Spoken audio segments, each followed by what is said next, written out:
This episode of The Blind Film Critic is brought to you by Unique Energy Drink, the uncommon energy built with health in mind. We waited 20 years for Independence Day Resurgence, and another 2 hours for it to be over. Coming out of the theater, I was disappointed. You know, I was so excited for this movie because the last one was so great, and I had high hopes for it. And this one sort of left me flat. All the exposition and the setup for this film sort of felt forced to me, and I kind of didn't care. I felt like they were trying to give all sorts of meaning to these brand new characters, and even I could see through that.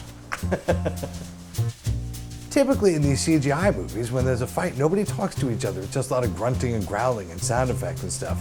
In this one, they're in different planes and stuff, so they have to talk to each other while they're fighting, and it was great. I could really follow the action.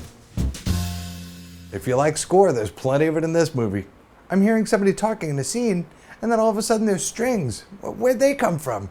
I always feel like when I notice a score, there's probably too much of it.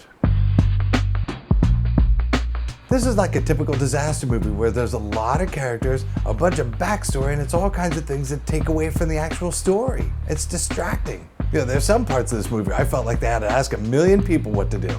Hey Bill, what about you? Sarah, what do you think? Okay, Henry, you got any thoughts?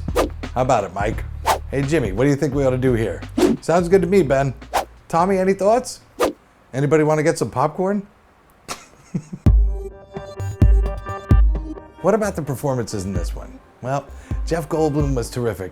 You know, he does what he always does, and he's very good at it. Judd Hirsch, I thought he was fantastic. He stole every scene he was in. He did a really nice job. You could give this guy anything to read and he'd be great. Even this script. And then, of course, there's Bill Pullman.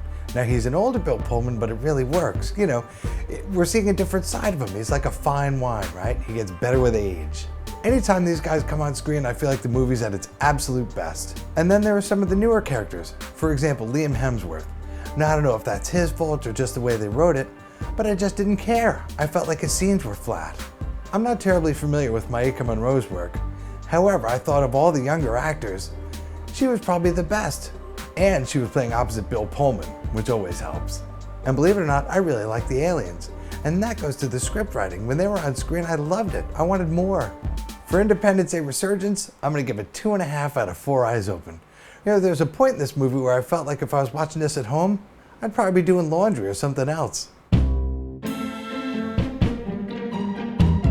Thanks to our sponsor, Unique Energy Drink, the uncommon energy built with health in mind.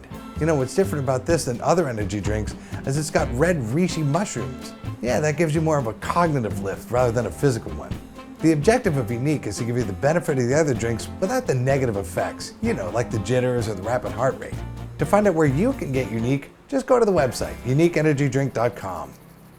And then there are parts of this movie where all of a sudden there's 4 brand new people in a car and I'm going, what happened? Did the projection just put up the wrong reel? Hey, sighted people, just for fun, you might want to try audio description on this one. It might help the script a little.